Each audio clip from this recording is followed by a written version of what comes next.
તમારા બધાને ખૂબ ખૂબ સ્વાગત છે ઇસ્કોન બેંગલુરુ તરફથી ભગવદ ગીતાના કોર્સમાં. આજનો દિવસ 13, આજનો અધ્યાય મંગલાચરણની સાથે આપણે શરૂઆત કરીશું. સ્લાઇડ વિઝિબલ છે? હરે કૃષ્ણ. હરે કૃષ્ણ પ્રભુજી. હા, વિઝિબલ છે. હા, વિઝિબલ છે.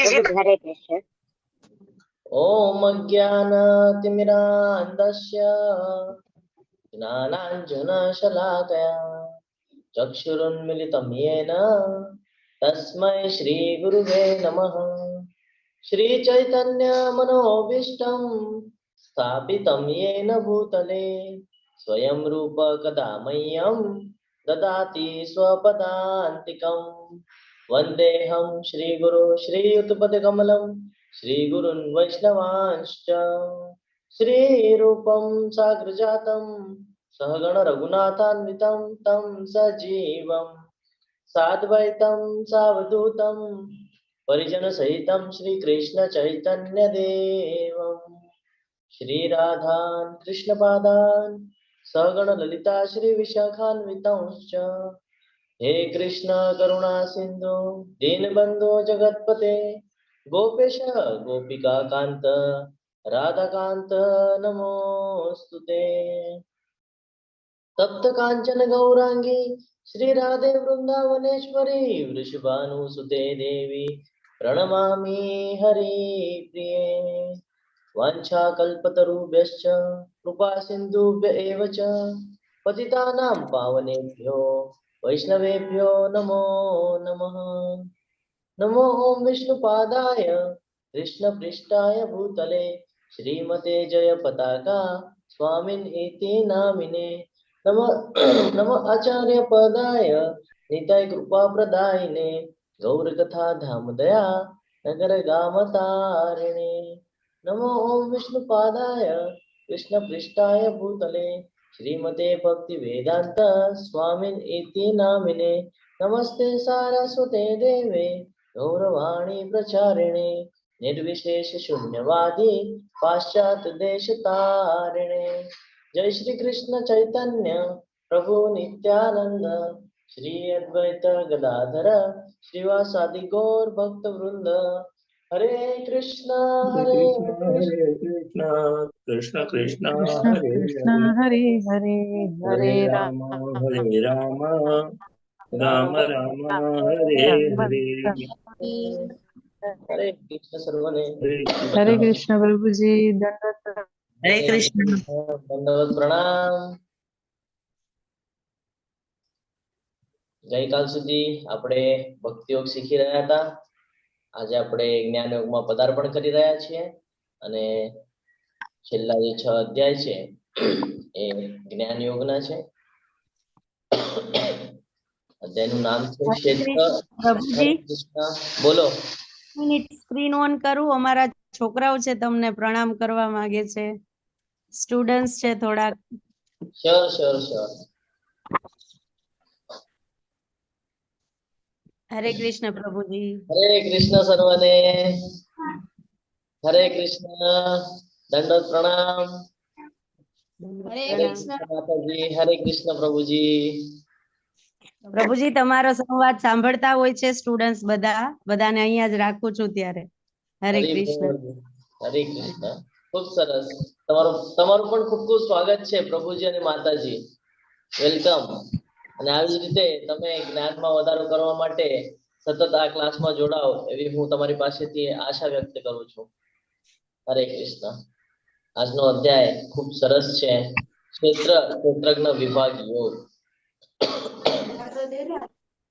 અધ્યાયના નામ ઉપરથી આપણને ખબર પડે છે કે આપણને ક્ષેત્ર અને ક્ષેત્રજ્ઞ કોને કહેવાય એનું આપણને જ્ઞાન મળવાનું છે. આજે અત્યાર સુધી આપણે ભૌતિક જગત પૂરતું જ મર્યાદિત બધું સમજતા હતા, પણ જ્યારે ભગવદ્ ગીતા સમજમાં આવી, જ્યારે ભગવદ્ ગીતાને આપણે શીખતા ગયા તો આપણને ખબર પડી કે આધ્યાત્મિક જગત અલગ પાર્ટ છે, ભૌતિક જગત અલગ પાર્ટ છે. જે ભૌતિક જગત છે એ દુઃખાલયમ તરીકે એનું સંબોધન થયું છે. શું કીધું છે? દુઃખાલયમ. એટલે જે 14 લોક છે આ બધું દુઃખાલયમ છે. આ જન્મ મૃત્યુ જરા વ્યાધિમાં ફસાવા વાળું છે. અને જે ભગવાનનું પરમ ધામ છે એ કેવું છે? શાશ્વત છે. એટલે આપણે ક્યાં જવાનું છે? તો કે ભગવાનના ગોલોક વૃંદાવનમાં જવાનું છે અને આ 14 લોક જે છે એમાંથી આપણે બહાર નીકળવાનો પ્રયત્ન કરવાનો છે જેની માટે સૌથી મહત્વનું છે આપણા અંદર અનન્ય ભાવે આપણે ભગવાનની ભક્તિ કરવી જોઈએ એ આપણને ગઈકાલના અધ્યાય સુધી જ્ઞાત કરાવ્યું છે હવે આપણને એ જ્ઞાન મળવાનું છે કે આપણે જે જગતમાં રહીએ છીએ આપણે જે ભૌતિક જગતમાં રહીએ છીએ તો આપણો અને ભગવાન વચ્ચેનો સંબંધ કેવી રીતે છે એ બધું જ્ઞાત થશે આપણે જે લોકો સાથે સંગત રાખીએ છીએ સંગતના લીધે શું પરિણામ આપણને મળે છે આપણે કેવા પ્રકારનું ભોજન કરીએ છીએ તો આપણને કેવા પરિણામ મળે છે તો આ બધા તમામ પ્રકારના આપણા ક્વેશ્ચનો હવેના પછીના જે અધ્યાય છે એમાં આપણા બધા ક્લિયર થશે આજના અધ્યાયની આપણે શરૂઆત કરીએ જેમાં આપણને પ્રકૃતિ પુરુષ અને ચેતના એ વિશે પૂર્ણપણે જ્ઞાત થશે અધ્યાયની જે આખી અર્જુનજીના 6 પ્રશ્નો થશે ક્ષેત્ર કોને કહેવાય છે ક્ષેત્રજ્ઞ કોને કહેવાય છે જ્ઞાન કોને કહેવાય છે જ્ઞેય કોને કહેવાય છે આવા ક્વેશ્ચન કરશે પછી ભગવાન એનો આન્સર આપશે કે કૃષ્ણ ક્ષેત્ર અને ક્ષેત્ર જ્ઞાન અને જ્ઞાનમનું વર્ણન કરશે જ્ઞાન તો કે જ્ઞાન પ્રાપ્ત કરવાની પ્રક્રિયા કઈ કેવી રીતે આપણે જ્ઞાન અર્જિત કરી શકીએ કેવી રીતે આપણે જ્ઞાન પ્રાપ્ત કરી શકીએ પછી જ્ઞાનમ એટલે શું એ પણ આપણને ખબર પડશે પ્રકૃતિ પુરુષ અને તેમનો સંગ એનું જ્ઞાન આપણને મળશે અને જ્ઞાન ચક્ષુ એટલે જ્ઞાનની દ્રષ્ટિ એ કેવી રીતે આપણે આ બધું જ્ઞાન અર્જિત કરવાનું છે અને આપણા રોજિંદા જીવનમાં ઉતારવાનું છે જો 12મા અધ્યાયમાં નિષ્કર્ષ ભક્તિ છે તો પછી છેલ્લા 6 અધ્યાયમાં જ્ઞાન શા માટે રજૂ કરવામાં આવેલું છે હમણાં જ આપણે ચર્ચા કરી રહ્યા છે તો એ કોઈને હજી ઈચ્છા હોય કહેવાની તો કહી શકે છે હરે કૃષ્ણ શું કામ છેલ્લા 6 અધ્યાયમાં જ્ઞાન આપવામાં આવેલું છે ભક્તિ તો આપણને પહેલા જ ખબર પડી ગઈ કે ભક્તિ કરશું તો આપણે ગોલોક વૃંદાવનમાં જશું તો એના પછી પણ જ્ઞાન શું કામ મૂકવામાં આવેલું છે હરે કૃષ્ણ નથી ખબર કોઈને હમણાં જ આપણે ચર્ચા કરતા હતા હરે કૃષ્ણ આજે 13મો અધ્યાય છે કોઈને જ નથી ખબર જ્ઞાન શું કામ મૂકવામાં આવેલું છે સેન્ડવિચ વાળું પિક્ચર યાદ કરો કે સેન્ડવિચ હોય એમાં ઉપર બ્રેડ નીચે બ્રેડ અને વચ્ચે બધું સ્ટફિંગ ભરેલું આપણને ભાવે શું તો કે સ્ટફિંગ એવી જ રીતે ભક્તિને સેન્ટરમાં મૂકવામાં આવેલું છે બરાબર પહેલા 6 અધ્યાય છે કર્મ ઉપર છે છેલ્લા 6 અધ્યાય જ્ઞાન ઉપર છે કોઈને જ નથી ખબર શા માટે હરે કૃષ્ણ સ્ટાર્ટિંગ અને વચ્ચે ભક્તિ સમજાવી અને આખરીમાં જ્ઞાન આપે છે કેમ કે આપણે સરળતાથી જ્ઞાનને અબ્ઝર્વ કરી શકીએ એટલા માટે ભગવાને તો એમ પણ કીધેલું છે કે જ્ઞાન કરતા ધ્યાન યજ્ઞ શ્રેષ્ઠ છે હરે કૃષ્ણ પ્રભુજી હરે કૃષ્ણ પ્રભુજી બોલો એટલે આખી ભગવદ ગીતા છે એ આમ તો ભક્તિ ઉપર જ છે પહેલા 1 થી 6 અધ્યાયમાં જ્ઞાન યોગ ભક્તિ યોગ થોડું બધું આપ્યું છે કર્મ યોગ પણ પહેલા 6 અધ્યાયને આપણે કહી શકીએ કર્મ યોગ વિશે છે એટલે કે કર્મ યોગ થી ભક્તિ એમ વચનના 6 અધ્યાય એક પ્યોર ભક્તિની વાત કરી અને છેલ્લા જે 6 અધ્યાય છે એમાં છે એ જ્ઞાનની વાત કરે છે એટલે જ્ઞાનથી આપણે જ્ઞાનની ઉપયોગ કરીએ તો આપણે આસક્તિથી દૂર રહી શકીએ અને કૃષ્ણની પ્રત્યે આપણને આસક્તિ થાય બીજું આપણને આ અધ્યાય છે એ ક્ષેત્રજ્ઞ એવું નામ છે એટલે એનો અર્થ એવો થાય કે આપણે આપણા શરીર વિશે જાણી શકીએ આપણે આગળ તો બીજા અધ્યાયમાં જાણ્યું કે આપણે શરીર નથી આત્મા છીએ તો અને આત્મા વિશે પણ જાણ્યું પણ શરીર શું છે કે જેનાથી આપણે ભક્તિ કરવાની છે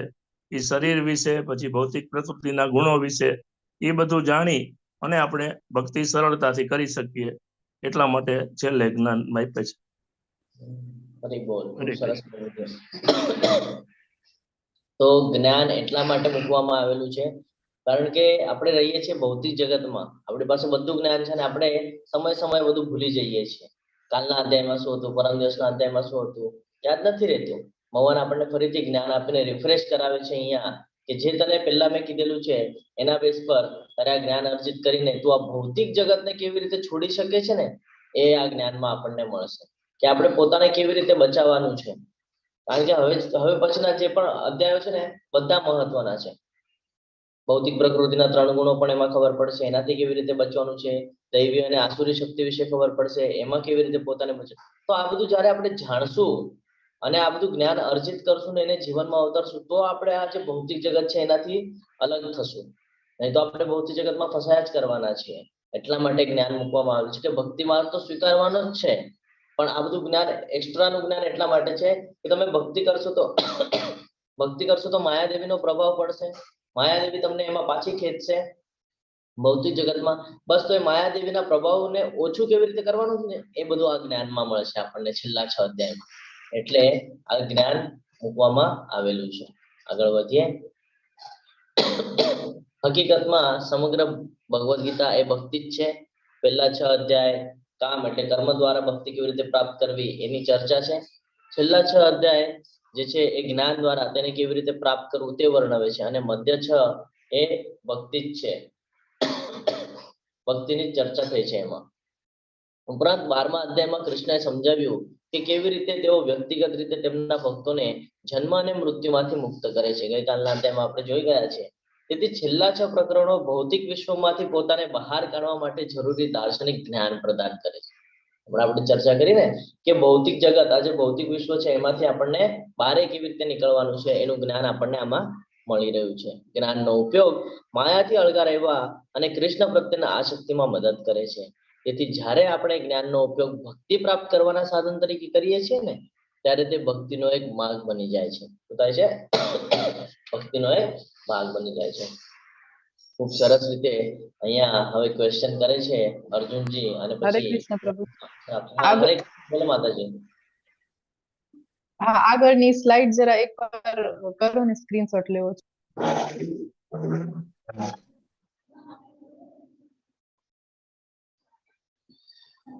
હરે કૃષ્ણ પ્રભુ. બસ શરૂઆત કરીએ પહેલા શ્લોક દ્વારા. જો અર્જુનજી જ્યારે પણ શ્લોક કરે છે ને પહેલા અધ્યાયના શરૂઆતમાં, તો સમજી જવાનું છે આપણા માટે કંઈક તો પ્રશ્ન પૂછેલો છે એમણે આપણા થકી, અને ભગવાન એનું જ્ઞાન આપશે. શરૂઆત કરીએ.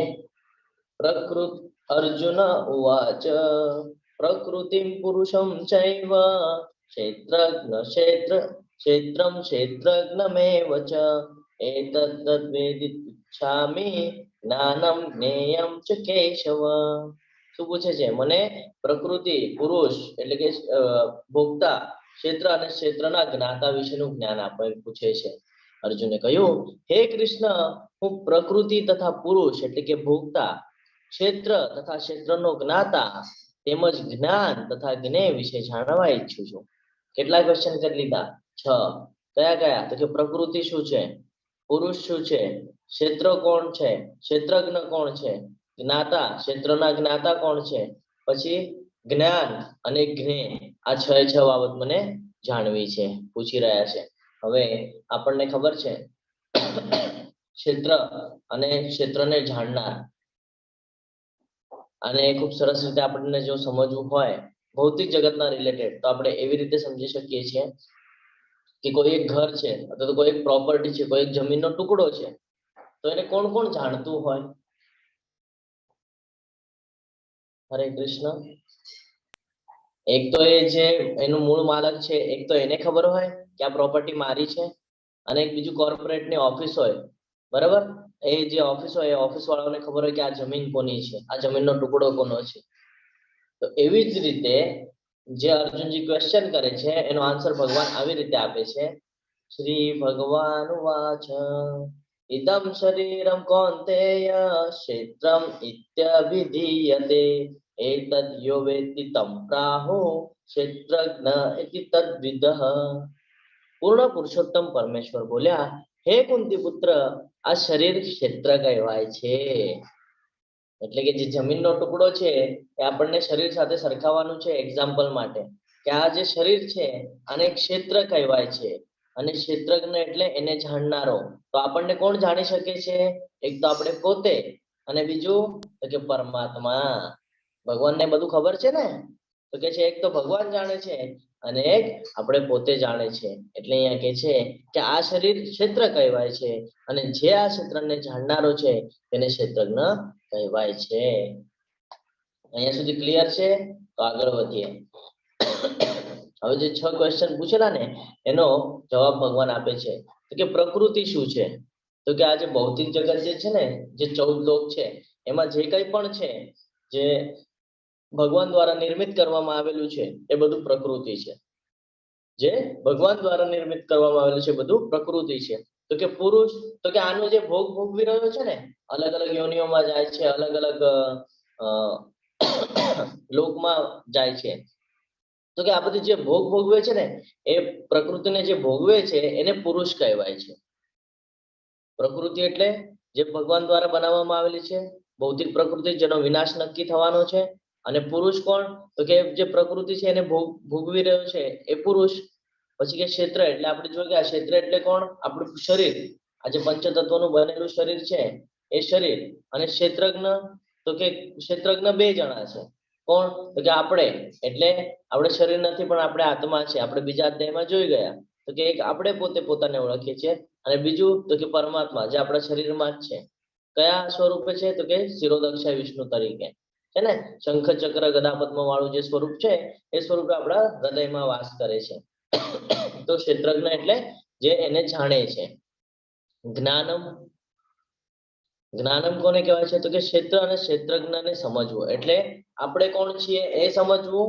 આ શરીર શું છે એ સમજવું આત્મા શું છે એ સમજવું અને એનો ભગવાન સાથેનો જે સંબંધ છે એ સમજવો કે ભગવાન કોણ છે કેવી રીતે આ બધું જાણે છે ભગવાન એ આપણને પહેલા પણ ખબર પડી છે તો પણ ફરી પાછા આપણે રિપીટ કરી રહ્યા છીએ અને જ્ઞેય એટલે જ્ઞાનનો ધ્યેય તો શું છે તો કે પરમાત્મા શું ધ્યેય હોવો જોઈએ તો કે પરમાત્મા જ્યારે આપણે આના ડિટેલ્સમાં જશું તો અધ્યાયના અંતે આપણને જ્ઞાત થશે કે આપણે તો પરમાત્મા પાસે કેવી આસાનીથી જઈ શકીએ છીએ તો આ જે જ્ઞાન પ્રાપ્ત કરી લેશું ને એ જ્ઞાન છે તો એટલા 6 પોઈન્ટ ક્લિયર છે હરે કૃષ્ણ કારણ આ સમજાશે તો જ આગળનું બધું સમજાશે પ્રકૃતિ એટલે ભૌતિક પ્રકૃતિ જે ભગવાન દ્વારા બનાવવામાં આવેલી છે અને જેનો વિનાશ નક્કી થવાનો છે પુરુષ એટલે આ જે બધી પ્રકૃતિમાં જે ભોગ ભોગવી રહ્યો છે એને પુરુષ કીધું છે ક્ષેત્ર એટલે આજે આપણી પંચતત્વની બનેલી જે બોડી છે એ શરીર એને ક્ષેત્ર ક્ષેત્રજ્ઞ એટલે આપણી આત્મા અને પરમાત્મા જે એને જાણે છે જ્ઞાનમ તો કે ક્ષેત્ર અને ક્ષેત્રજ્ઞને સમજવું આપણો અને ભગવાન વચ્ચેનો સંબંધ શું છે એ સમજવો અને જ્ઞેય તો અંતે આપણને ખબર પડે છે કે આપણે ભગવાનના પરમ ધામમાં જવાનું છે જો આત્મા અને પરમાત્મા બંને ક્ષેત્રજ્ઞ અથવા તો જો શરીરના જાણનાર હોય તો આત્મા અને ભગવાન કૃષ્ણ એની વચ્ચે શું તફાવત છે કોઈને ખબર છે કેવી રીતે તફાવત છે હરે કૃષ્ણ બોલો પ્રભુજી બોલી દો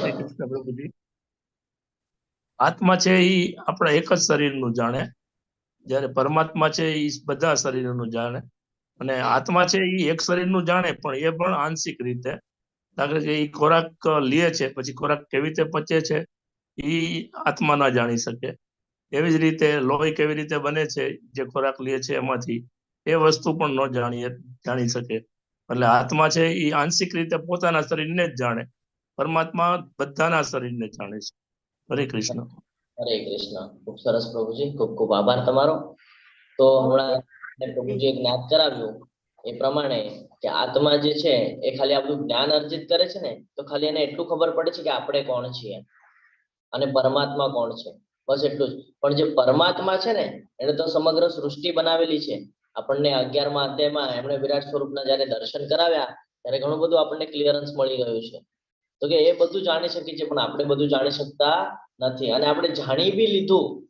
તો આપણે ફોલો નથી કરતા છે ને આપણે જાણી પણ લઈએ છીએ જ્ઞાન પણ અર્જિત કરી લઈએ છીએ પણ આપણે ફોલો નથી કરતા ને એટલે આપણે બહુ પાછળ છીએ આગળ ખૂબ સરસ રીતે સમજાવે છે ક્ષેત્રજ્ઞમ ચાપી મામ વિદ્વિ સર્વ ક્ષેત્રેષુ ભારત ક્ષેત્ર ક્ષેત્રજ્ઞ યોજ્ઞાનમ યજ્ઞ જ્ઞાનમ મત મમ હે ભારત તારે જાણવું જોઈએ કે હું પણ સર્વ શરીરનો જ્ઞાતા છું અને આ શરીર તથા તેના જ્ઞાનને જાણી લેવાને જ જ્ઞાન કહેવામાં આવે છે આ મારું મંતવ્ય છે શેને કીધું છે જ્ઞાન તો કે આ શરીર અને એના જ્ઞાતાને એટલે જે આત્મા છે એને અને પરમાત્માને એટલે એ બંને વચ્ચેનો જે સંબંધ છે એને જાણવું મહત્વનું છે એમ અહીંયા કે છે અને જ્યાં આને જાણી લે છે ને એ જ પરમ જ્ઞાન કહેવામાં આવે છે ચેતનાના વિવિધ તબક્કા શું છે ખબર છે? હરે કૃષ્ણ. હમણાં જ પ્રભુજી ચર્ચા કરીને ગયા. એ પછી આપણે આગળ સમજીએ કે આનું સ્ટ્રક્ચર કેવી રીતે બનાવવામાં આવેલું છે. તો 4 અવસ્થા છે. હરે કૃષ્ણ. કોઈને કેવું છે આ 4 અવસ્થા વિશે? આ જે પ્રકૃતિમાં જે કંઈ પણ છે એ આ 4 અવસ્થામાં હોય છે. એટલે જાગૃત, સ્વપ્ન, સુષુપ્ત અને એક તુર્ય અવસ્થા. હરી બોલ. ખૂબ સરસ. તો આ 4 અવસ્થામાં હોય છે. આગળ આપણે આના વિશે હજી જ્ઞાત કરશું.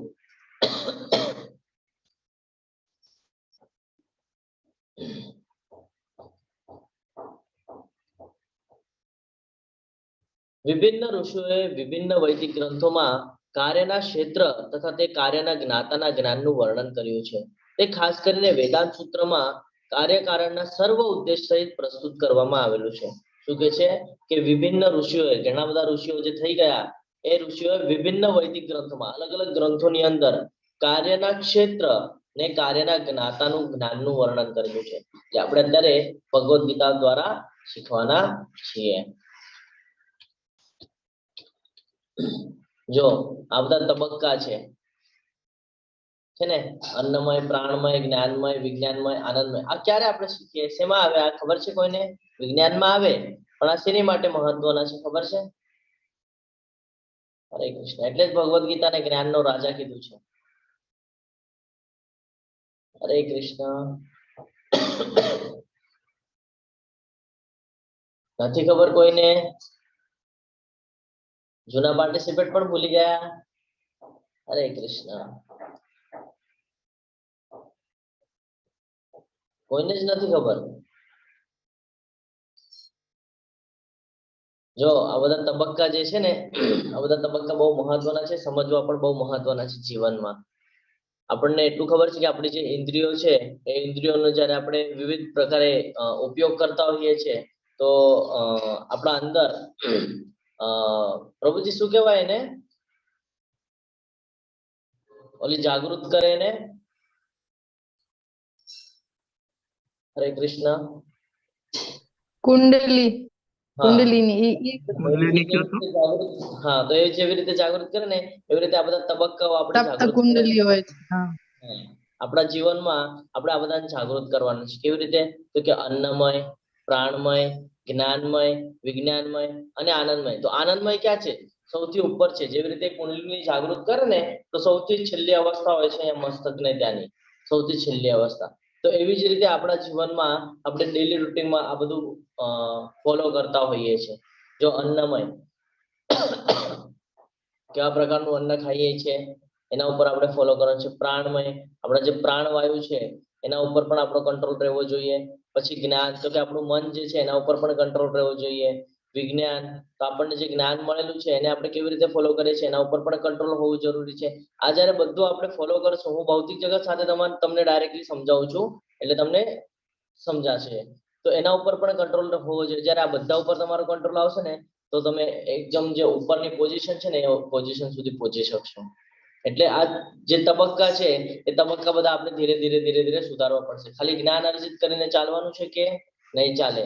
એમાં ધીરે ધીરે બદલાવ લાવવો પણ જરૂરી છે.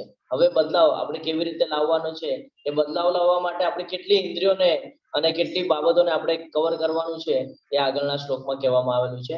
તો શું આગળના 2 શ્લોક બહુ મહત્વના છે, સમજવા પણ જરૂરી છે. 5 મહાભૂતો કયા છે? 5 મહાભૂતો. પંચ મહાભૂત કોને કહેવામાં આવે છે? જળ, અગ્નિ, વાયુ, જળ, પૃથ્વી, અગ્નિ, હવા, આકાશ. પાણી. જળ, અગ્નિ, વાયુ, હવા. જેને આપણે પંચ તત્વ કહીએ છીએ ને, એ જળ, અગ્નિ, વાયુ, આકાશ, હજી અને પૃથ્વી. પૃથ્વી. હરી બોલ. તો આ 5 છે. આ 5 એલિમેન્ટ્સ ની શું બનેલી છે? ગ્રોસ બોડી બનેલી છે. એટલે આજે આપણું ઉપરનું જે શરીર છે એ શરીર, બરાબર. આગળ શું કીધું છે? મિથ્યા અહંકાર, બરાબર. મિથ્યા અહંકાર એટલે શું? સૂક્ષ્મ શરીર, મન, બુદ્ધિ અને અહંકાર. આ સૂક્ષ્મ શરીર. અને એના પછી અવ્યક્ત એટલે આપણી આત્મા. અને 10 ઇન્દ્રિયો. ખબર છે 10 ઇન્દ્રિયો કઈ? હરે કૃષ્ણ. કોને ખબર છે 10 ઇન્દ્રિયો? 5 કર્મેન્દ્રિય અને 5 જ્ઞાનેન્દ્રિય. હા હરી બોલ. 5 કર્મેન્દ્રિયો, 5 જ્ઞાનેન્દ્રિયો, અને એનાથી ઉપર શું તો કે મન. જો મનનો પણ પાર્ટ બહુ મહત્વનો છે. મન, બુદ્ધિ, પછી અહંકાર. 5 ઇન્દ્રિયના વિષયો. બરાબર. ઇન્દ્રિયોના વિષયો ખબર છે કયા કયા આવે? હરે કૃષ્ણ. ઈચ્છા, દ્વેષ, સુખ, દુઃખ. સ્પર્શ, નહીં. શબ્દ, સ્પર્શ, સ્પર્શ, રૂપ, સ્વાદ, રસ, ગંધ. સ્વાદ, ગંધ અને સ્વાદ, ગંધ, હા બરાબર છે હરી બોલ. સ્વાદ, ગંધ, સ્પર્શ. શબ્દ, બરાબર. સ્પર્શ, શબ્દ રૂપ, છે. રસ, ગંધ. હા, તો આ 5 ઇન્દ્રિયના વિષયો છે. ફરીથી સમજવાનો પ્રયત્ન કરીએ આપણે. 5 એલિમેન્ટ્સ કયા તો કે પૃથ્વી, જળ, અગ્નિ, વાયુ અને આકાશ. બરાબર. હા, એ ગ્રોસ બોડી છે આપણી. બરાબર. સ્થૂળ શરીર જેને કહે છે. અને એના પછી સૂક્ષ્મ શરીર તો કે મન, બુદ્ધિ અને અહંકાર. એના પછી આપણી આત્મા આવે છે. એના પછી 10 ઇન્દ્રિયો એટલે 5 કર્મેન્દ્રિયો અને 5 જ્ઞાનેન્દ્રિયો. કર્મેન્દ્રિયોમાં કઈ કઈ આવે ખબર છે? વાણી, પગ, હાથ, ગુદા અને જનેન્દ્રિય. આ 5 આવે. અને જ્ઞાનેન્દ્રિયોમાં તો કે કાન, નાક, આંખ, ત્વચા અને જીભ. આ 5 આવે એટલે આ 10 થઈ ગઈ. કાઉન્ટ કરજો, આ 10 થઈ ગઈ. પછી છે 5 ઇન્દ્રિયના વિષયો, હમણાં જે પ્રભુજી આપણને કીધા. એના પછી છે ઈચ્છા, દ્વેષ, સુખ, દુઃખ, સંઘાત, ચેતના અને ધૈર્ય. આ બધું મળીને સંક્ષિપ્તમાં કાર્યના ક્ષેત્ર એટલે કે આ શરીર તથા તેમની આંતરિક ક્રિયાઓ એટલે કે વિકાર કહેવામાં આવે છે. તો 24 એલિમેન્ટ છે. કેટલી એલિમેન્ટ છે? 24. આ 24 તત્વોની બનેલી આપણી આ બોડી છે. એટલે ખાલી આ પંચ મહાભૂત જ નહીં, એની અંદર પણ હજી ઘણું બધું છે ને. તો આ 24 તત્વોથી બનેલી છે બોડી. આ 24 તત્વોને આપણે કંટ્રોલ કરવાના છે. જે મનુષ્ય અથવા તો જે જીવ આ 24 તત્વોને કંટ્રોલ કરી લે છે એ ભગવત ધામની પ્રાપ્તિ અવશ્ય કરી જાય છે. જો હવે આના ઉપર કંટ્રોલ કેવી રીતે કરવાનું છે? આ જે 24 તત્વો છે એના ઉપર કંટ્રોલ તો કે શેના દ્વારા થાય? તો કે મન, બુદ્ધિ દ્વારા થાય. જે સૂક્ષ્મ શરીર છે એના દ્વારા આ બધી બાબત ઉપર કંટ્રોલ લાવતા આવડે. તો કે કેવી રીતે લાવતા આવડે? તો કે 8 થી 12મા શ્લોકમાં ભગવાને બધું ક્લિયર કરીને આપ્યું છે. તો કઈ કઈ ક્વોલિટી હોવી જોઈએ? તો કે વિનમ્રતા. શું હોવું જોઈએ? હરે કૃષ્ણ. સમજાયું છે અહીંયા સુધી? તો આગળ વધીએ. કારણ આ બહુ મહત્વના છે. હવે જ્ઞાનના બધા સબ્જેક્ટ મહત્વના છે. તો વિનમ્રતા, આપણામાં વિનમ્રતા હોવી બહુ જરૂરી છે. કોઈની પણ સાથે વાત કરતા વખતે જો વિનમ્ર ભાવે આપણે વાત કરશું, બરાબર. પછી કે દંભ વિહીનતા, દંભ કરવાનો નથી. અહિંસા, સહિષ્ણુતા, સરળતા, સદગુરુનો આશ્રય એટલે કે ગુરુ હોવા જરૂરી છે જીવનમાં. ગુરુ હશે તો જ જ્ઞાનની પ્રાપ્તિ થશે. ગુરુ નહીં હોય તો જ્ઞાનની પ્રાપ્તિ થવાની નથી. પછી કે પવિત્રતા, પવિત્રતા પણ હોવી જોઈએ. સ્થિરતા શેમાં? તો કે ભક્તિમાં છે ને. ભક્તિમાં સ્થિરતા હોવી જોઈએ. આત્મસંયમ, પોતા ઉપર કંટ્રોલ.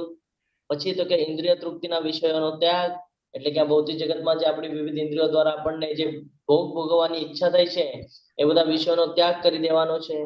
પછી કે મિથ્યા અહંકારનો અભાવ. મિથ્યા અહંકાર એટલે શું? મિથ્યા અહંકાર આપણો એ છે કે હું, મારું મારું આપણે જે કરીએ છીએ ને બધું મિથ્યા અહંકારમાં આવે છે. અહીંયા આપણું કશું જ નથી. બધું જે છે એ બધું ભગવાનનું છે. અને આપણું છે તો શું છે? આપણા ખાલી ભગવાન છે. આ આપણે બોલી શકીએ છીએ. બાકી અહીંયા જે કાંઈ પણ છે આ 14 લોકમાં એમાંથી આપણું તો કશું જ નથી. બરાબર. પછી આપણને એમ થાય કે નહીં મારા ફેમિલી વાળા મારા છે, તો અહીંયા એનું પણ આપણને આન્સર આપી દીધું.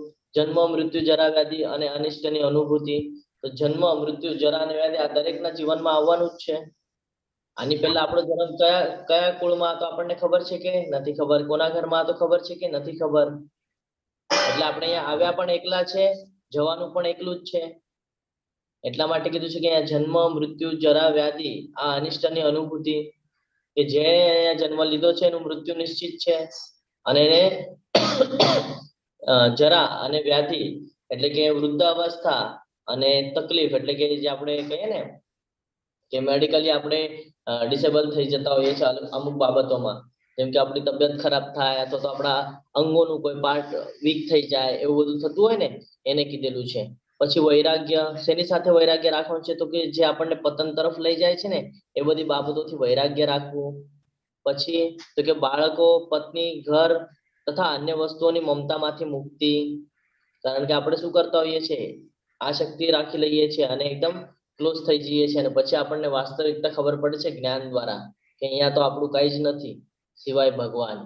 એટલા માટે અહીંયાથી આપણને જ્ઞાન મળી રહ્યું છે કે બાળકો, પત્ની, ઘર તથા અન્ય વસ્તુઓની મમતામાંથી મુક્તિ હોવી જોઈએ. અનુકૂળ અથવા તો પ્રતિકૂળ ઘટનાઓ પ્રત્યે સંભાવ હોવો જોઈએ. ભગવાન કહે છે મારા પ્રત્યે નિરંતર અનન્ય ભક્તિભાવ હોવો જોઈએ.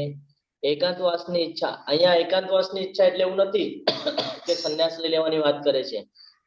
એકાંતવાસની ઈચ્છા કે કાલ સવારે સિચ્યુએશન આવે તો પણ તમે એકલા રહી શકવા જોઈએ.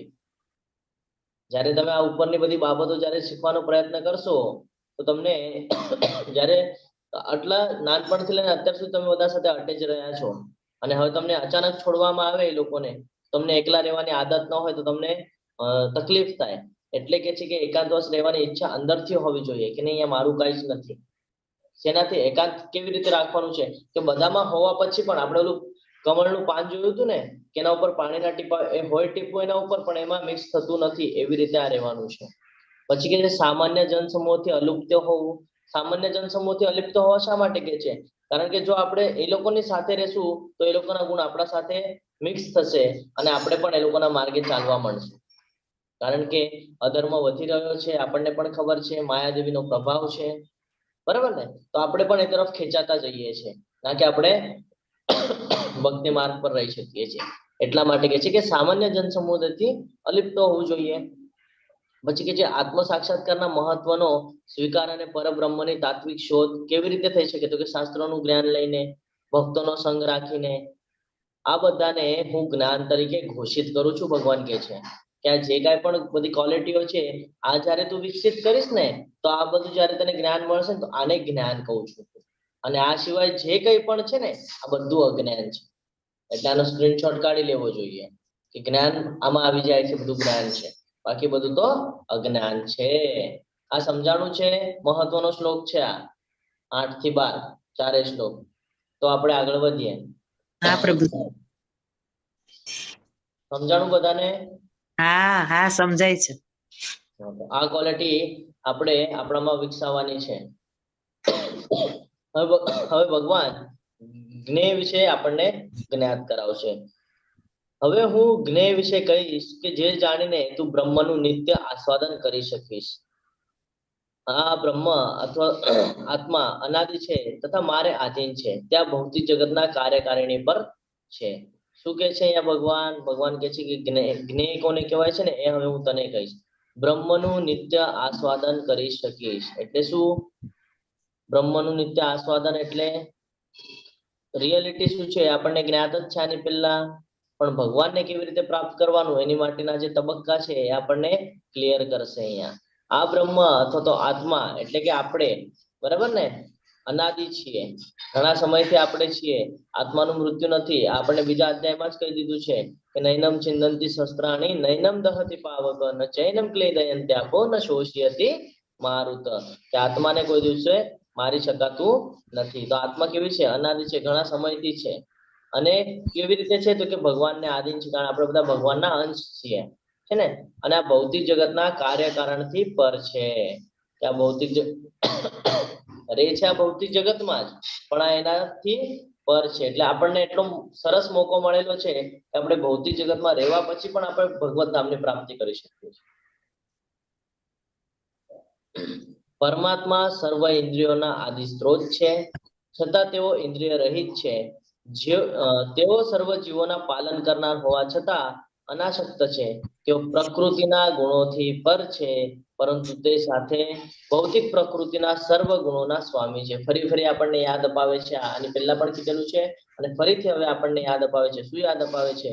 કે પરમાત્મા જે છે એ સર્વ ઇન્દ્રિયોના આદિ સ્ત્રોત છે અને ઇન્દ્રિય રહિત છે. આપણને જો જમવું હોય તો આપણને મોઢાનો ઉપયોગ કરવો પડે, આપણને જોવું હોય તો નેત્રનો ઉપયોગ કરવો પડે છે, કર્મ કરવું હોય તો આપણને હાથનો ઉપયોગ કરવો પડે છે.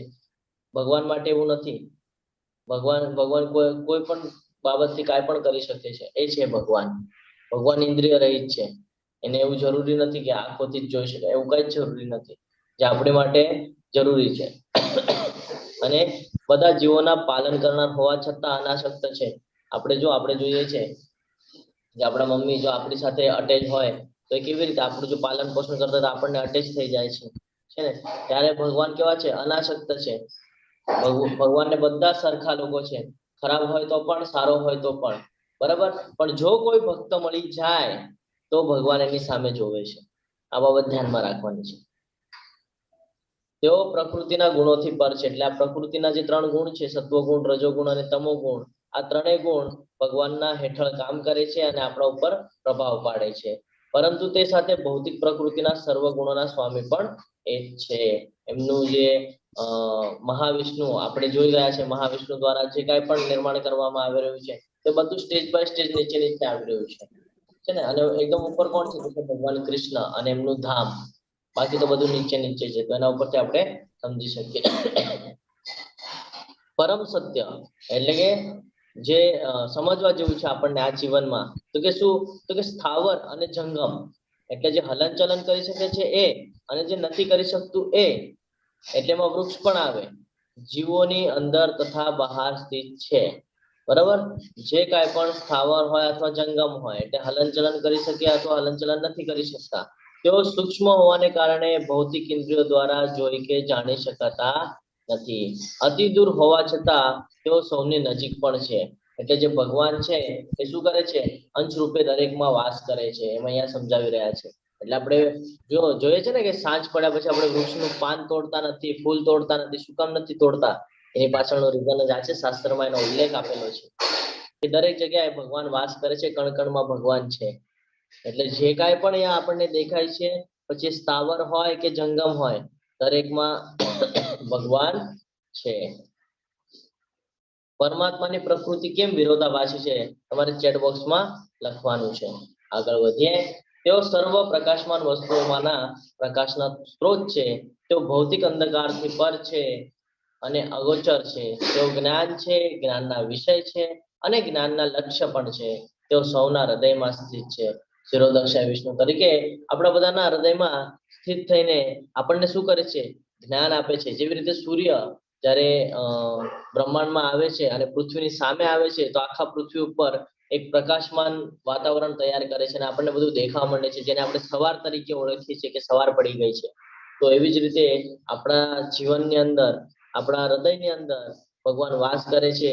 અને સમય જતા જ્યારે આપણને આ બધી જ્ઞાનની પ્રાપ્તિ થાય છે, તો આ જ્ઞાનના પ્રકાશ મળે આપણને આ ભૌતિક અંધકાર, એટલે કે આ ભૌતિક જગતમાં જે આપણે ફસાઈ ગયા છે એમાંથી કાઢીને આપણને બહાર આવવા માટે પ્રયત્ન કરાવે છે. આપણે આગળ કહીએ ને, આપણે ક્યારેક આપણને એમ થાય કે પોતાનું મન થાય કે નહીં મારે ભક્તિ કરવી છે, નહીં મારે મંદિરે જવું છે. તો આ કેવી રીતે થાય છે? આપણી ઈચ્છા જે વ્યક્ત કરીએ છીએ આપણે કેવી રીતે થાય છે? બધું ભગવાન દ્વારા કરાવવામાં આવે છે. એટલે અહીંયા આપણે કાંઈક છીએ એ અહંકાર આપણે રાખવાનો નથી, કારણ કે જ્ઞાનના વિષય પણ એ જ છે અને જ્ઞાનના લક્ષણ પણ એ જ છે. આગળ વધીએ. અહીંયા 2 પક્ષીઓ આપણને બતાડવામાં આવેલા છે. એ પક્ષીને જોઈને શું સમજમાં આવે છે? ધ્યાનથી નિરીક્ષણ કરશો તો સમજાશે. કોણ કહેશે? હરે કૃષ્ણ. હરે ના, બોલો. કૃષ્ણ પ્રભુજી. એક પક્ષી ફળ ખાઈ રહ્યું છે અને એક પક્ષી જુએ છે બીજું પક્ષી. હા, બોલો માતાજી. હરે કૃષ્ણ પ્રભુજી. હરે કૃષ્ણ. અ, બોલો. એમાં હજી પક્ષી અંદર જોઈએ ને આપણે, તો જે ખાય છે એ ભક્ત છે જીવ છે. અને બીજા ભગવાન છે જે જોઈ રહ્યા છે. ઓકે, તો હવે આપણે એને સમજીએ ફરીથી. હરે કૃષ્ણ. હરે કૃષ્ણ. હા, બોલો. પ્રભુજી, એક વૃષ પર 2 આત્મા છે, જે એક કૃષ્ણ ભગવાન રૂપી છે ને એક ભક્ત રૂપી છે, અને આ બધું નિરીક્ષણ કરી રહે ભગવાન પણ જોઈ રહ્યા છે કે આ કેવું કર્મ કરી રહ્યું છે. હરે કૃષ્ણ. હરે હરે કૃષ્ણ. માતાજી. હરે હરે કૃષ્ણ. કૃષ્ણ. હા, બોલો. જે ઉપર પક્ષી છે મોટું, એ પરમાત્મા છે અને નીચે છે એ આપણે બધા છીએ ભૌતિક જગતના આત્માઓ. એટલે ઉપરથી એ નિરીક્ષણ કરે છે કે મનુષ્ય કયું કર્મ ક્યાં ખરાબ કરે છે, સારું કર્મ કરે છે, એ બધાનું નિરીક્ષણ છે એ પરમાત્મા કરે છે, એમ એનો નિર્દેશ દેખાડે છે આ દ્રશ્યમાં. હરે હરે કૃષ્ણ. તો આપણે આ બંને પિક્ચરને ફરીથી સમજીએ, ધ્યાનથી સમજવાનો પ્રયત્ન કરીએ. આ જે પક્ષી છે એ પક્ષીમાં આપણને ભગવાન વિરાજમાન દેખાય છે, અને આ જે પક્ષી છે એમાં આ આત્મા સ્વરૂપે આપણે છીએ. તો આપણે શું કરીએ છીએ? ભોગ વિલાસમાં વ્યસ્ત છીએ. આપણને ભગવાનનું જ્ઞાન હોવા છતાં પણ હજી પણ આપણને જ્ઞાન છે, બધું જ્ઞાન મળેલું છે, તો પણ આપણે ભોગ વિલાસમાં મગ્ન થયેલા છે. પણ આ બધું કોણ જોવે છે? તો અહીંયા જો ધ્યાનથી, ભગવાન આ બધું જોવે છે, એટલે ધ્યાનમાં રાખવાનું છે. કોઈ દિવસે એમ સમજવાનું નથી કે હું કોઈ ખરાબ કર્મ કરી લઈશ તો મને કોઈ જોઈ નથી રહ્યું, એવું સમજવાનું નથી. કોઈ નથી જોતું પણ ભગવાન જોવે છે, અને ભગવાને કીધું છે કે કર્મ પ્રમાણે તમને એનું ફળ મળવાનું છે. તો એ ફળ માટે કર્મ કરવાની પહેલા જ વિચાર કરી લેવાનું છે કે આવું ફળ, જો આપણે આવું કર્મ કરશું તો આપણને ફળ કેવું મળશે. ખરાબ કર્મ કરશું તો ખરાબ ફળ મળશે, સારું કર્મ કરશું તો સારું ફળ મળશે. એટલા માટે આ પક્ષીનું પિક્ચર હંમેશા મગજમાં ફિટ રાખવું જરૂરી છે. કોઈ પણ સમયે જે કાંઈ પણ કરવું હોય આપણે ભૌતિક જગતના રિલેટેડ, તો આપણે આ બધું ધ્યાનમાં રાખવું જરૂરી છે. આગળ વધીએ. આ પ્રમાણે મેં કાર્યક્ષેત્ર એટલે કે શરીર, જ્ઞાન તથા જ્ઞેયનું સંક્ષિપ્ત વર્ણન કર્યું છે. આને કેવળ મારા ભક્તો જ પૂર્ણપણે સમજી શકે છે, અને એ રીતે મારા ભાવ એટલે કે સ્વરૂપને પામી શકે છે. જો શું કહે છે કે કાર્યક્ષેત્ર, શરીર અને એના જ્ઞાતા એટલે કે પરમાત્મા અને આત્મા વચ્ચેનો કેવો સંબંધ છે એ કોણ સમજી શકે છે? તો કે જે ભક્તો હોય ને એ જ આ બધું જ્ઞાન અર્જિત કરી શકે છે. બીજા બધા જ્ઞાન અર્જિત સમજી જ શકતા નથી. ભૌતિક પ્રકૃતિ તથા જીવોને અનાદિ સમજવા, અને તેના વિકાર તથા ગુણોને પ્રકૃતિજન્ય સમજવા. શું કે છે કે ભૌતિક પ્રકૃતિ અને એમાંના જે જીવ છે આ ઘણા જૂના છે, ઘણા સમયથી આવે છે. જે કાંઈ પણ છે કેવી રીતે ટ્રાન્સફર થાય છે ને એ અહીંયા સમજાવી રહ્યા છે. કે જેવી રીતે બીજા અધ્યાયમાં આપણને કીધેલું કે જેવી રીતે આપણે કપડાં ચેન્જ કરીએ એવી રીતે આત્મા ચેન્જ થાય છે ને, તો આપણને કેવી રીતે મળે છે ને એ અહીંયા સમજાવી રહ્યા છે કે તેમના વિકાર અને ગુણોને પ્રકૃતિજન્ય સમજવા. જો આપણે જેવા પ્રકારના કામ કરશું એ પ્રમાણે 84 લાખ યોનિઓ છે. કેટલી યોનિઓ છે? તો કે 84 લાખ યોનિઓ છે. 84 લાખ યોનિમાં આપણને કઈ યોનિ પ્રાપ્ત થવાની છે ખબર છે કે નથી ખબર? 14 લોક છે. 14 લોકમાંથી આપણને કયા લોકમાં મોકલવામાં આવશે ખબર છે કે નથી ખબર? પણ જ્યારે ભગવદ્ ગીતાનું જ્ઞાન મળે છે ને તો આપણને આ બધું ખબર પડે છે કે જો અંતિમ સમયમાં આપણને જે વિચાર રહી જાય છે એ પ્રમાણે આપણી આગળની ગતિ થાય છે. આપણો વિચાર એ છે કે નહીં, મારે જે ભોગ ભોગવવા છે ભગવાન ફરી પાછા મોકલશે પૃથ્વી ઉપર આપણને. બીજા તારે ભોગ ભોગવવા હતા ને ભોગ ભોગવો. અને પછી આપણે એમાં જે કર્મ કરશું, અત્યારે આપણને એમ લાગે કે ઘણા બધા લોકો ખોટા કામ કરે છે તો પણ કેવા એન્જોય કરે છે ને કેવા પૈસા વાળા છે, એવું આપણને લાગતું હોય. દરેકના મનમાં આ પ્રશ્ન હશે જ કે એ લોકો પાસે કેમ પૈસા છે અને એ લોકો ખોટા કામ કરે છે તો પણ કેમ એ લોકો વ્યવસ્થિત રીતે જીવન વ્યતીત કરી રહ્યા છે. તો એટલું જાણવાનું છે કે એ લોકો પતનના માર્ગ ઉપર છે. એ લોકો ભોગવિલાસમાં એટલા બધા વ્યસ્ત છે કે એ લોકો આ 84 લાખ યોનિઓમાં ફર્યા કરવાના છે. ત્યારે આપણે આગળ ભગવાન એટલા માટે નથી આપ્યું કારણ કે ભગવાને આપણને સિલેક્ટ કરેલા છે કે તમે બધા મારા ધામમાં આવવા માટે કેપેબલ છો. અને જ્યારે ભગવાન આની શરૂઆત કરે છે તો ભગવાન એક એક કરીને બધું લઈ લે છે આપણી પાસેથી. આપણને એક એક કરીને લઈ લે છે. જે આપણને ગમતી વસ્તુ હોય ને પહેલા તો એ જ આપણાથી દૂર કરી દેશે. કે તને આ ગમે છે તો સૌથી પહેલા એનાથી દૂર કરશે. કેમ? તો કે તું એના મોહમાં રહીશ ને તો તું ભૌતિક જગતમાં ફસાયા કરીશ. તું એને છોડીશ તો તું મારી પાસે આવીશ. તું એને નહીં છોડે તો તું મારી પાસે આવીશ નહીં. એટલે ભગવાન સૌથી પહેલા જે ગમતી વસ્તુ હોય છે ને એને દૂર કરી દે છે. અને આપણે શું કરીએ છીએ? જ્યારે આપણાથી દૂર થાય એટલે આપણે તરત ડિપ્રેશનમાં વયા જઈએ છીએ અને પછી આપણે સુસાઇડ જેવા વિચાર કરીએ છીએ. તો આ ખોટી વાત છે. અહીંયા આપણે સમજી જવું જોઈએ. તો ભગવાન આપણને આ 84 લાખ યોનિઓમાં જતા બચાવી રહ્યા છે. તો એ આપણે એ સમયે જ્ઞાત રાખવાનું છે. સંઘની ભૂમિકા. તો સંઘની ભૂમિકા એવી છે કે જે આપણે કોઈની પણ સાથે આપણે રહેશું. ફોર એક્ઝામ્પલ, મારા ફ્રેન્ડ લોકો સમજો એવા હોય કે હંમેશા ભૌતિક જગતમાં ફસાયા કરે, એવા બધા કર્મો કરતા હોય, એટલે ખોટા કામ કરતા હોય, અને હું એ લોકો સાથે રહું તો 1 વાર જોઈશ, 2 વાર જોઈશ, 3 વાર જોઈશ, પછી મને પણ એમાં આસક્તિ વધશે. આપણી જે ઇન્દ્રિયો છે એ ઇન્દ્રિયો ઉપર કંટ્રોલ નહીં હોય તો એનાથી આસક્તિ વધશે અને હું પણ એ માર્ગ ઉપર જઈશ. પણ એની જ જગ્યાએ જો હું ભક્તોનો સંગ રાખું તો શું થશે? ભક્તો હંમેશા મને સૂચના કર્યા કરશે કે આ આવું ન થવું જોઈએ, આનાથી આપણે ભૌતિક જગતમાં ફસાઈ શકીએ છીએ, કર્મના બંધન થઈ શકે છે, આગળનું જે આપણી પ્રગતિ છે એ પ્રગતિને બ્રેક લાગી શકે છે. આવી રીતે આપણને સમજાવે કન્ટિન્યુઅસ. જે ભક્ત હોય એ ભક્તને તો બધું જ્ઞાન હોય અને જ્ઞાન દ્વારા આપણને પણ પ્રકાશિત કરતા હોય. એટલે આપણે જો એવા લોકો સાથે રહીશું તો આપણે પ્રગતિ કરશું, અને જો એવા લોકો સાથે નહીં રહીએ તો આપણું પતન નિશ્ચિત છે. તો આ બે બહુ મહત્વના પાઠ છે સમજવા માટે. કે જ્યારે જીવનમાં દુઃખ આવે છે તો એમ નથી સમજવાનું કે એ લોકો સાથે કેમ સારું થાય છે અને મારી સાથે કેમ ખરાબ થાય છે. આપણે બધા બહુ ભાગ્યશાળી છીએ કે ભગવાને આપણને આ સ્ટેજ આપેલો છે કે જો આપણે એમાં વધારે આસક્ત થઈ ગયા હોત ને તો આપણે એ લોકોની જેમ ફસાઈ ગયા હોત. પણ આપણે બધા ફસાણા નથી. આપણે અત્યારે આપણો મહત્વનો સમય જે છે એ આપણે આપણા કામ માટે આપીએ છીએ. કયું કામ? તો કે ભગવત પ્રાપ્તિ કરવા માટેનું છે ને. જ્ઞાન શું કામ અર્જિત કરીએ છીએ? આપણે ભગવત પ્રાપ્તિ કરવી છે એટલા માટે જ અર્જિત કરીએ છીએ ને. નહીં તો આપણે પણ એ લોકોની જેમ વ્યસ્ત કરત. આજે 1 કલાક છે એમાં આપણે કંઈક બીજું કરત. તો આ બાબત સમજવી બહુ જરૂરી છે. એટલે હું તમને બધાને વિનંતી કરીશ કે વધારેમાં વધારે ભક્તિ માર્ગ ઉપર ચાલવું જોઈએ. શું થાય છે તો કે પ્રકૃતિ સર્વ ભૌતિક કારણો તથા કાર્યોની હેતુ કહેવાય છે. આ પ્રકૃતિ જે છે એ કેવી રીતે ચાલે છે તો કે ભૌતિક કારણોથી ચાલે છે. અને કેવી રીતે? તો અલગ અલગ કાર્ય કરાવીને ચાલે છે. જીવ એટલે કે આ પુરુષ આ જગતમાંના વિવિધ સુખો તથા દુઃખો ભોગવવાનું કારણ કહેવાય છે. જે જીવ આ 14 લોકમાં આવે છે એ દરેક જીવ સુખ અને દુઃખ ભોગવવાના જ છે. એટલે તમે જોઈ લેજો કે નાનામાં નાનો વ્યક્તિ અને મોટામાં મોટો એટલે આર્થિક રીતે બરાબર, ગરીબમાં ગરીબ વ્યક્તિ અને પૈસામાં પૈસાવાળો વ્યક્તિ, આ દરેકના જીવનમાં સુખ અને દુઃખ તો આવે જ છે. આ તડકા છાયા જેવું છે. તડકો ગયા પછી છાંયડો આવે અને છાંયડો ગયા પછી તડકો આવે. જેવી રીતે ઋતુઓ ચેન્જ થાય છે એવી રીતે આ ચેન્જ થાય છે.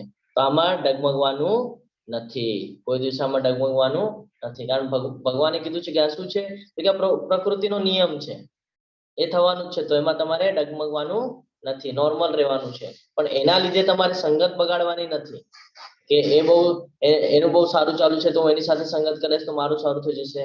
પતન થઈ જશે. ભૌતિક જગતમાં તમે જો એ લોકો સાથે સંકળાશો તો 100% તમે નિશ્ચિત પતનના માર્ગ ઉપર છો. કારણ કે માયાદેવી એ લોકો પર ખૂબ પ્રભાવિત છે અને એ લોકો દ્વારા એ તમને પ્રભાવિત કરવા માંગે છે. આ પ્રમાણે જીવ પ્રકૃતિના 3 ગુણોને ભોગવતો પ્રકૃતિમય જીવન જીવે છે. કેવી રીતે? તો કે માયાદેવીના પ્રભાવ હેઠળ 3 ગુણો જે છે, સત્વગુણ, રજોગુણ અને તમોગુણ, એના બેઝ પર આખું જીવન વ્યતીત કરે છે. અને ભૌતિક પ્રકૃતિના સાથેના સંગને કારણે થાય છે. કેવી રીતે? તો કે ભૌતિક પ્રકૃતિના સંગના કારણે. હવે આપણે તો એમ કહીએ કે આપણને તો ખ્યાલ નથી આવતું કે કેવી રીતે આ બધું થતું હશે. તો આપણે જેના કોન્ટેક્ટમાં છે ને એના ઉપર પણ ભૌતિક પ્રકૃતિનો પ્રભાવ છે અને આપણા ઉપર પણ ભૌતિક પ્રકૃતિનો પ્રભાવ છે. ખાલી ફરક એટલો છે કે આપણી પાસે જ્ઞાન છે એટલે આપણે તરત ઓળખી જઈએ છીએ અને સામેવાળી વ્યક્તિ પાસે જ્ઞાન નથી એટલે તરત ઓળખી શકતા નથી. તો આ બે ડિફરન્સ પાર્ટ છે. પોતાને કેવી રીતે બચાવવું આ ભગવાને આપણને જ સોંપેલું છે કે તારે બચવું હોય તો આ બધું જ્ઞાન અર્જિત કર, એનું મનન કર અને માર્ગ ઉપર ચાલવાની શરૂઆત કરી દે. અને જો તારી ઈચ્છા ન હોય, તને પાછું જન્મ મૃત્યુના ચક્કરમાં ફસાવવું હોય તો તારી નિર્ણય. પછી કહેતો નહીં કે મેં તને બચાવ્યો નહીં. આ અહીંયા આપણને ક્લિયર કરે છે ભગવાન. એ રીતે વિભિન્ન યોનિઓમાં ઇષ્ટ અને અનિષ્ટ પ્રાપ્ત કર્યા કરે છે. જો અહીંયા કહે છે ને ઇષ્ટ અને અનિષ્ટ પ્રાપ્ત કર્યા કરે છે. કારણ સંગ એટલે તો ઓલું કહેવામાં આવે ને સંગ એવો રંગ. શું કામ કીધું છે? એટલા માટે જ કીધું છે કે આપણે જેની સાથે રહેશું એવા આપણે બનતા જશું. તો આપણને જ્યારે કંઈક કરવું હોય જીવનમાં તો આપણા જે સંગ હોય છે એ બહુ મહત્વનો પાર્ટ ભજવે છે. એટલે આપણે ધ્યાનમાં રાખવાનું છે. પરમાત્મા ક્યાં રહે છે? આપણને બધાને ખબર છે. ક્યાં રહે છે પરમાત્મા? આપણા હૃદયમાં. હરે કૃષ્ણ. હરે કૃષ્ણ. તો એ આપણા હૃદયમાં વાસ કરે છે. શંખ ચક્ર ગદા પદ્મ વાળું સ્વરૂપ, જેને આપણે શિરોદક્ષા વિષ્ણુ તરીકે ઓળખીએ છીએ. અને એક ધ્યાનમાં રાખવાનું છે કે મારામાં પરમાત્મા છે તો સામેવાળામાં બી પરમાત્મા છે. એટલે આ બધી બાબતો ધ્યાનમાં રાખીને કરવાની છે. છતાં આ દેહમાં એક અન્ય દિવ્ય ભોક્તા છે કે જે ઈશ્વર છે, સર્વોપરી સ્વામી છે અને સાક્ષી તથા અનુમતિ આપનાર તરીકે હાજર રહે છે અને તેમને પરમાત્મા કહેવામાં આવે છે. એટલે આપણે અહીંયા જોઈ શકીએ કે આપણને એવું થાય કે આપણને કોઈ જોતું નથી પણ પરમાત્મા આપણને જોઈ રહ્યા હોય છે ને. આ હંમેશા ધ્યાનમાં રાખવાનું છે. આપણને ક્યારેક ક્યારેક એમ થાય કે હું કંઈક કર્મ કરતો હતો અને અચાનક હું ખમી ગયો, ખબર નહીં કે મારાથી ખમાઈ ગયું. તો એ આપણને સૂચવ્યું કોણે? કોના દ્વારા થયું? ભગવાન દ્વારા થયું છે. નહીં તો આપણે પણ આપણો જે મહત્વનો 1 કલાક છે આપણે બીજા કર્મ માટે આપી શકતા હતા, પણ આપણને અહીંયા લઈ આવ્યું કોણ? શિરોદક્ષાય વિષ્ણુ. એટલે એમનો ખૂબ ખૂબ આભાર માનવો જોઈએ કે આપણને એ બધાથી બચાવવાનો પ્રયત્ન કરી રહ્યા છે. પણ આપણે સમજી રહ્યા નથી. એટલું જ્ઞાન પણ અર્જિત કરીને આપણે એ માર્ગ ઉપર ચાલવા તૈયાર નથી હજી પણ. જે મનુષ્ય પ્રકૃતિ જીવ તથા પ્રકૃતિના ગુણોની આંતરિક ક્રિયા સંબંધિત આ તત્વજ્ઞાનને સમજી લે છે તે નિશ્ચિત મુકામ પામે છે, એટલે ભગવાનના ધામમાં જાય છે. તેની વર્તમાન સ્થિતિ ભલે ગમે તેવી હોય તોય અહીં તેનો પુનર્જન્મ થશે નહીં. અત્યાર સુધી જે કઈ કર્મ કર્યા હોય ચિંતા કરવાની જરૂર નથી, પણ હવે પછી પ્રકૃતિ શું છે, એટલે આપણે શું છીએ, આપણો પરમાત્મા સાથેનો સંબંધ શું છે, આ પ્રકૃતિના ગુણો આપણા ઉપર કેવી રીતે હાવી થાય છે, એનાથી કેવી રીતે બચવાનું છે, આ બધું જે સમજી લે છે અને આના માર્ગ ઉપર જે ચાલવાનો પ્રયત્ન કરે છે એની માટે ભગવાન કહે છે કે નિશ્ચિત મારા ધામમાં આવી શકે છે. વર્તમાનમાં ભલે એની સ્થિતિ કેવી પણ હોય, કયા પણ સિચ્યુએશનમાં હોય, પણ જો આ બધું ફોલો કરશે ને તો એનો પુનર્જન્મ થવાનો નથી. તો આપણને દરેક અધ્યાયમાં જેમ ભગવાન કહે છે એમ આજના અધ્યાયમાં અહીંયા આપણને કહી રહ્યા છે કે તું કેવી રીતે મારી પાસે આવી શકે છે અને તું આ તારા જે જન્મનું જે બંધન છે એમાંથી કેવી રીતે તું બહાર નીકળી શકે છે. આગળ વધીએ. વળી એવા લોકો છે કે જેઓ આધ્યાત્મિક જ્ઞાનના જાણકાર હોતા નથી પણ અન્ય લોકો પાસેથી પરમ પુરુષ વિશે શ્રવણ કરી તેમની ઉપાસના કરવા લાગે છે. આ લોકો પણ અધિકારી પુરુષો પાસેથી શ્રવણ કરવાની વૃત્તિ ધરાવતા હોવાને કારણે જન્મ તથા મૃત્યુના માર્ગને પાર કરે છે. ઘણા બધા લોકો હોય, શિક્ષણ ન થયું હોય, બરાબર, તો એ લોકો પાસે જ્ઞાન ન હોય, બરાબર ને, પણ એ લોકો શું કરે છે કે અમુક એવા પુરુષો છે, ભક્તો છે, એમની પાસે જઈને શ્રવણ કરે, કે ગુરુ મહારાજ છે એમની પાસે જાય, જે આ બધું જ્ઞાન મળતું હોય એમની પાસે જાય અને આ બધું સાંભળે, શ્રવણ કરે. એટલે જેમાં ક્લાસ ચાલી રહ્યા છે, આપણે ક્લાસમાંથી શ્રવણ કરીએ અને પછી આપણે એ માર્ગ ઉપર ચાલીએ, ભગવાનની ભક્તિ કરવા માંડે, તો શું કે છે કે જો અધિકારી પુરુષ કોને કીધું છે? જે ગુરુ શિષ્ય પરંપરા દ્વારા આવતા હોય અને જે નિયમ પાલન કરતા હોય એને અધિકારી પુરુષ કીધું છે. અને એમની પાસેથી જો તમે આ બધું જ્ઞાન શ્રવણ કરો છો અને જો તમે એવી વૃત્તિ ધરાવો છો કે તમે ભગવાનની ઉપાસના કરો છો, નવદા ભક્તિ કરી રહ્યા છો, તો પણ તમે જન્મ મૃત્યુના ચક્કરમાંથી બચી જાઓ છો. એટલે આનો અર્થ શું કે તમે તો પણ ગોલોક વૃંદાવન આવી શકો છો. તો અહીંયા સમજવું બહુ જરૂરી છે. ભગવાન આપણને વારે વારે સમજાવી રહ્યા છે, હે ભરતવંશીઓમાં શ્રેષ્ઠ, એમ જાણી લે કે ચલ તથા અચલ જે કઈ તને અસ્તિત્વમાં દેખાઈ રહ્યું છે તે બધું કાર્યક્ષેત્ર તથા તેના ક્ષેત્રજ્ઞનો સંયોગ માત્ર છે. શું કે છે? અને જે કાંઈ પણ અહીંયા દેખાઈ રહ્યું છે, જે કાંઈ પણ છે એ બધું કાર્યક્ષેત્ર, આ બધું ક્ષેત્રજ્ઞનો સંયોગ માત્ર છે. જે મનુષ્ય પરમાત્માને સર્વ શરીરોમાં આત્માની સાથે રહેલા જાણે છે, એટલે કે આત્મા અને પરમાત્મા સાથે રહે છે અને જે એમ સમજે છે, એ આ નશ્વર શરીરમાં રહેલ ન તો આત્મા કે ન તો પરમાત્મા ક્યારેય નષ્ટ થાય છે, તે જ વાસ્તવમાં સત્યને જુએ છે. જ્યાં જાણી લે છે કે આ બોડી નષ્ટ થશે પણ એની અંદર જે વાસ કરે છે એ પરમાત્મા અને આત્મા, આ બંનેનો કોઈ દિવસે વિનાશ થવાનો નથી. જે આ સમજી લે છે અને પછી એ માર્ગ ઉપર ચાલવાનો પ્રયત્ન કરે છે તો જ એને વાસ્તવિકતાનો અનુભવ આવે છે. નહીં તો એ વાસ્તવિકતા શું છે એ કોઈ દિવસે સમજી શકતો નથી. ખૂબ સરસ રીતે આપણને અહીંયા બતાડેલું છે કે દરેકના હૃદયમાં જો આપણે જોશું તો ભગવાન અંશ સ્વરૂપે છે ને. તો આપણે પણ આ બધી બાબતો ધ્યાન રાખવાની છે. ધ્યાન એટલા માટે રાખવાની છે કે આપણાથી ઘણી બધી ભૂલ થઈ જાય છે. ફોર એક્ઝામ્પલ, કોઈ પ્રાણી જો આપણે વિશે લઈએ તો શ્વાન, એટલે કે જેને આપણે ડોગ કહીએ છીએ, કૂતરું કહીએ છીએ, જો એક આપણા શેરીમાં કે ક્યાંક આજુબાજુ હોય તો આપણને કાંઈ એને આપણને કર્યું ન હોય તો પણ આપણે એને પથ્થર મારીએ છીએ ને એવી બધી બાબતો કરીએ છીએ, તો એ પણ કર્મનું બંધન બાંધે છે. આ બધું ધ્યાનમાં રાખવાનું છે. તો આ નાની નાની બાબતો છે જે આપણને ડેલીના રૂટીનમાં હોય છે પણ આપણને યાદ રહેતી નથી. તો એની માટે આ પિક્ચર યાદ રાખવાનું છે કે ભગવાન દરેકના હૃદયમાં વાસ કરે છે. એટલે બહુ વિચારપૂર્વક જો આ નાની નાની બાબતો સમજવી બહુ જરૂરી છે. આ નાની નાની બાબતમાં તમે ચેન્જીસ લાવી દેશો ને, તમારા જીવનમાં બહુ મોટી મોટી ચેન્જીસ થવા મળશે અને કોઈ દિવસે તમને દુઃખ નહીં થાય. એટલા માટે તો કીધું છે સમદર્શીને, બધાને સમાન નજરે જોવાનું છે. એટલા માટે જ કીધું છે. આગળ શું કે છે? જે મનુષ્ય પરમાત્માને સર્વત્ર તથા જીવ માત્રના સમાન રૂપે હાજર રહેલા જુએ છે તે પોતાના મનથી પોતાને અધપતિત કરતો નથી, એ રીતે તે દિવ્ય ગતિ પ્રાપ્ત કરે છે. એટલે આ બહુ મહત્વનું છે કે કોઈ પણ પ્રાણી હોય, પક્ષી હોય, કોઈ પણ હોય, આપણે એના પ્રત્યે જે ભાવ છે એ આપણો ભાવ વ્યવસ્થિત જ રાખવાનો છે. દૂજા ભાવ કરવાનો નથી, ઊંચ નીચ કરવાની નથી. આપણા લીધે કોઈને ત્રાસ થાય, કોઈના બાબતમાં આપણે કાંઈ બોલવાનું નથી, આ બધું બહુ બહુ જ જરૂરી છે આ બધું સમજવું. અને આ નાની નાની પોઈન્ટ છે બધા, આ જ પોઈન્ટ આપણે ડેલી રૂટીનમાં કરતા હોય છે. આ જ બધી બાબતો ઉપર આપણે ધ્યાન રાખવાની જરૂર છે. જો આ બધી બાબતો શીખી ગયા તો પછી આપણું પતન થવાનું નથી. આપણે એનાથી બચી જશું અને આપણે ભક્તિ માર્ગ ઉપર આગળ આવવા માટે કાર્યશીલ થઈ જશું. જે મનુષ્ય એમ જોઈ શકે છે કે સર્વ પ્રવૃત્તિઓ દેહ દ્વારા કરવામાં આવે છે અને દેહનું સર્જન ભૌતિક પ્રકૃતિ દ્વારા થયું છે, તેમ એમ પણ જુએ છે કે આત્મા કશું કરતો નથી, તે ખરેખર સત્ય જુએ છે. આપણે ફરી પાછું એક પિક્ચર જોઈએ ભગવદ્ ગીતામાં જ પેલું જે પોસ્ટર છે એના ઉપર જ આપણને બતાડેલું છે. આમાં જો અર્જુનજી કઈ કરી રહ્યા છે કે નહીં? કૃષ્ણ ભગવાન છે ને જો રથ ચલાવી રહ્યા છે, પણ અર્જુનજી કઈ કરે છે નહીં. તો એ અર્જુનજી જ્યાં બેઠા છે ને એ આત્મા સમજવાની છે, 5 ઘોડા છે ઇન્દ્રિય સમજવાનું છે. બરાબર? તો આત્મા જે છે, તમે વાસ્તવમાં વિચાર કરજો, તો તમે કઈક જોઈ જાઓ છો કે કઈક તમે ઓલું કરી જાઓ છો, તો તમને મારવામાં આવે અથવા તો કઈક ઓલું કરવામાં, તો તકલીફ કોને થાય છે? હાથને થાય છે, શરીરને થાય છે, આત્માને થાય છે કે નહીં? પણ ભોગવવું કોને પડે છે?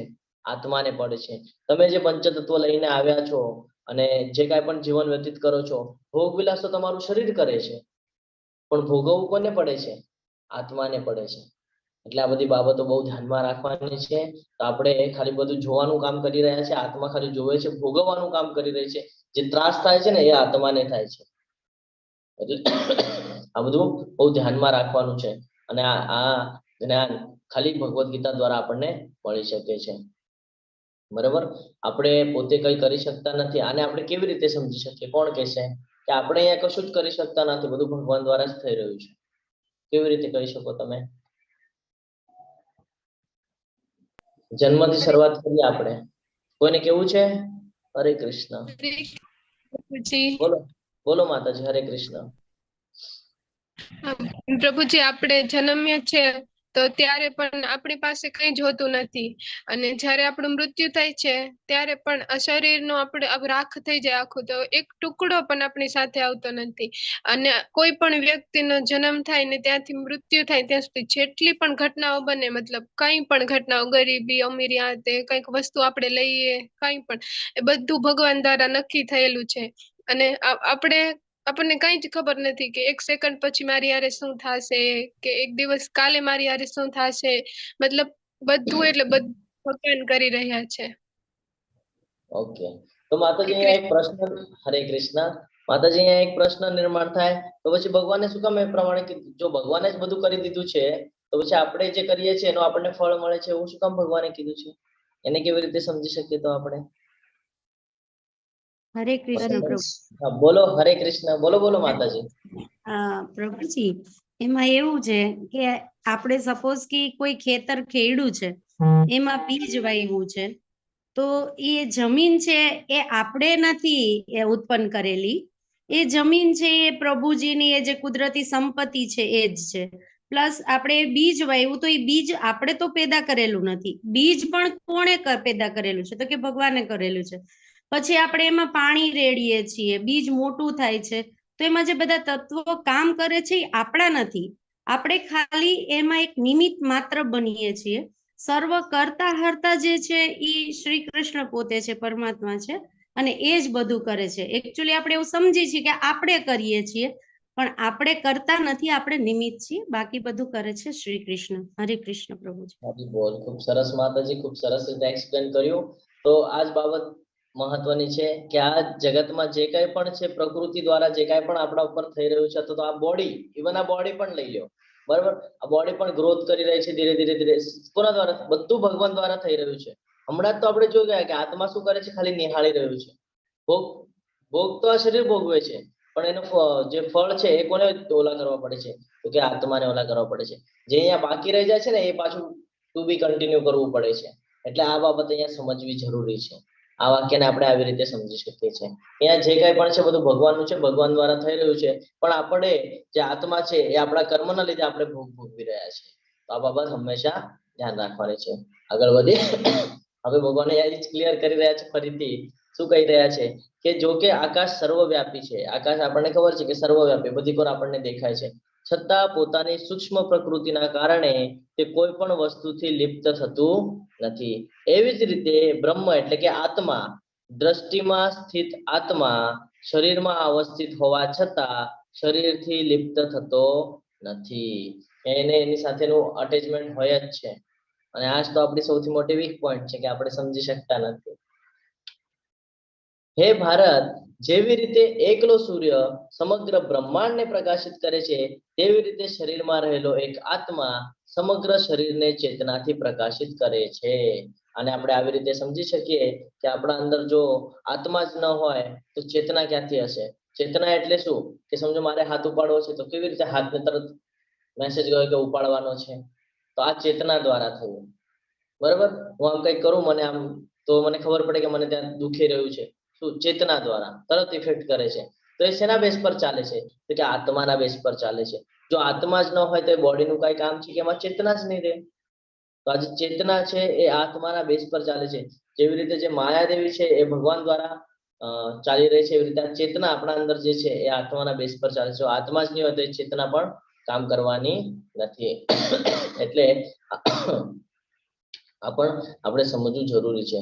જે મનુષ્યો જ્ઞાનના નેત્રોથી, એટલે કે આ જે કાંઈ જ્ઞાન આપણને મળેલું છે એ જ્ઞાનના નેત્રોથી શરીર તથા શરીરના જ્ઞાતાની વચ્ચેના ભેદને જુએ છે, એટલે આપણે કોણ છે, પરમાત્મા કોણ છે, આ શરીર શું છે, આ જે જાણી જાય છે, એના વચ્ચેનો સંબંધ જે જાણી જાય છે, ભૌતિક પ્રકૃતિના બંધનમાંથી મુક્ત થવાની પ્રક્રિયાને પણ જાણી જાય છે. એને ખબર પડે છે કે આ જે શરીર છે આ ટેમ્પરરી છે, આનું બીજું કઈ જ કામ નથી. એક જ આપણે આગળ મહત્વનો માર્ગ બચે છે તો કે ભક્તિ માર્ગ. જો આપણે સ્વીકારશું તો આપણો ને ભગવાનનો જે સંબંધ છે, આપણે જે ભગવાનના અંશ છે, નદીનું આપણે ઉદાહરણ લઈએ તો નદીનું ઉગમ ક્યાંયથી પણ થાય, છેલ્લે જઈને સમુદ્રમાં મળવું પડે છે. એવી રીતે આપણે પણ બધા ભગવાનના અંશ છીએ અને આપણે પણ એક દિવસે ભગવાનના ધામમાં જવાનું છે. તો એ કે છે કે પરમ ધ્યેયની પ્રાપ્તિ કરે છે. ક્યારે?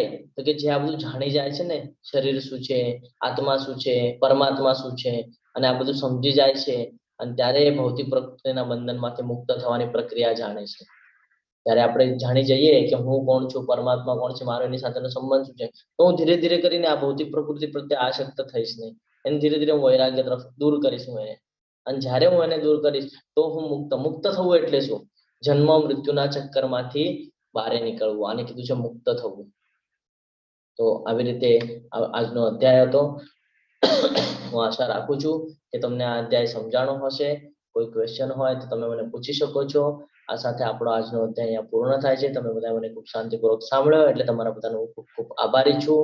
વાંછા કલ્પતરુભ્યશ્ચ કૃપા સિંધુભ્ય એવ ચ પતિતાનાં પાવનેભ્યો વૈષ્ણવેભ્યો નમો નમઃ.